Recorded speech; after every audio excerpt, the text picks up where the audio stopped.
The previous two videos in this series describe the first two steps of the SYSQ process. You learned about several skills that help with framing an issue and other skills helpful in developing better causal mental models.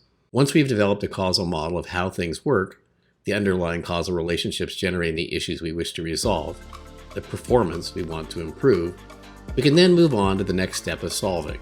This video will focus on ways to improve our ability to solve, to develop the right route.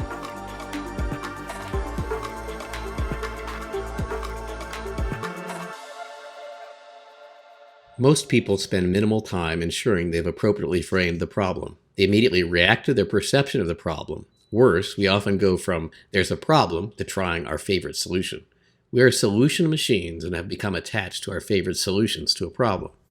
Metaphorically, once we've picked up a hammer and effectively used it, we go in search of nails. We try to hammer in screws or bolts or whatever we come across. One benefit to consciously applying the SYSQ framework is that we start by framing up the problem in the most useful way. But the greater benefit is that we don't jump from the frame to solutions. Instead, we spend sufficient time applying operational thinking and other SYSQ thinking skills to develop the most accurate, useful map of what's causing an issue. That map is absolutely essential if we're to develop a route from the problem to the future we desire. Mapping the right route is step 3 of the process. When applying SYSQ to the learning loop, we answered the following. What are potential levers for solving the problem? What are unintended consequences of pulling those levers, and how might we avoid them? And what's the highest leverage solution? How do we know we've identified all potential levers? We first need to make sure we've mapped the complete territory. By framing the issue with the most extensive temporal and spatial boundaries, we're ensured not to miss an important boundary. When trying to improve sales, we can extend the boundary to see how customer service impacts customer satisfaction, which impacts market perceptions and ultimately sales. That way we know there are more levers than simply price. We see that customer service is a lever. We also see that increasing price just enough to limit demand to current capacity is also a lever.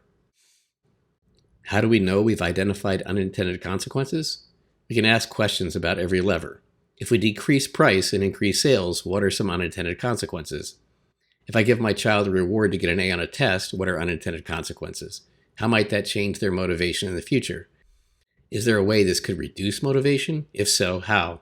It's a series of questions for each lever. And finding high leverage is akin to asking the question, what's the wolf in this system?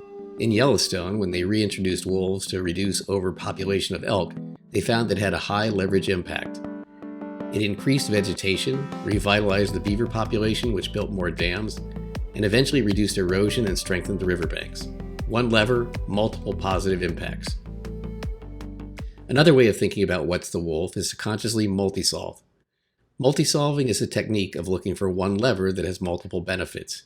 In London, they compared the impact on carbon emissions and pollution of incentivizing a technological solution, more efficient engines, to building more walkable neighborhoods.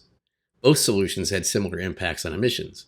However, the walkable neighborhood solution also created healthier neighborhoods, reduced inequity, and bolstered neighborhood economies. It was a multi-solving solution. The right route, a high leverage solution, requires first mapping out the territory, then identifying a solution that multi-solves. In other words, it finds the wolf.